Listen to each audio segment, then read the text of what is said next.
Luxury is sort of baked into our DNA, and that is whether they were unearthing mummies and they found sediment on their cheekbones to highlight the angle of their face, or the French aristocracy attempting to express youth and success with powder on their faces or these very ornate wigs. As a matter of fact, the French economy at one time spent somewhere between 3 and 5% of GDP on luxury items for the aristocracy.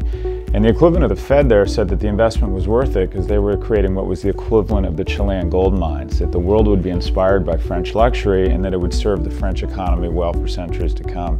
And he was actually very prescient. It was an incredible call. It's been, luxury is now really France's economic growth engine. LVMH has 3 times the market capitalization of the largest bank in France. So it's baked into us, the ability to express our individuality, feel closer to God, and also be more attractive to the other sex. These are things that will never go away in terms of popularity.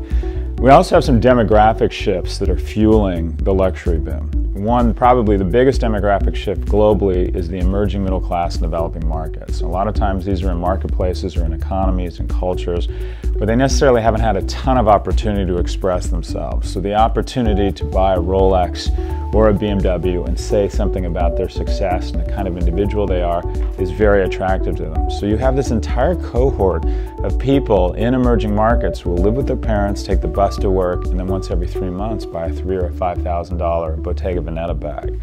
In addition, in mature markets, the demographic group that is doing the best economically is the very wealthy. And the very wealthy are the primary group who fuel the luxury goods market in these developed markets. So you have this perfect storm of an emerging middle class in developing markets, a luxury class or a wealthy class in mature markets who are doing very well. So it all adds up to the best 20 years in the history of luxury. There's been more market capitalization added to luxury firms in the last 20 years than the previous 200 combined. This is an unbelievably robust business.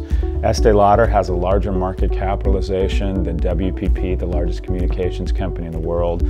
Michael Kors has a larger market capitalization than Target, a huge department store.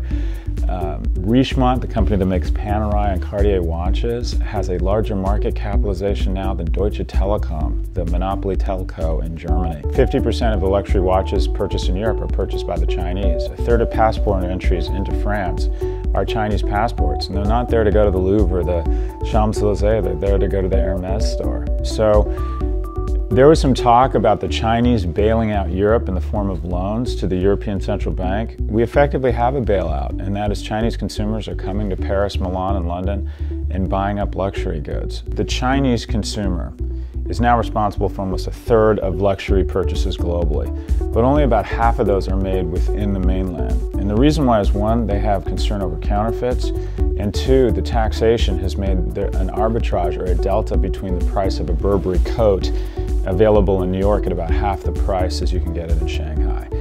So the trade routes that existed in the 15th and 16th century were these incredible entrepreneurs, Bartholomew Diaz, Vasco da Gama, Christopher Columbus, would gather money from wealthy people in mature markets and find products in emerging markets and bring them back. The trade routes are still alive and well, they've just reversed.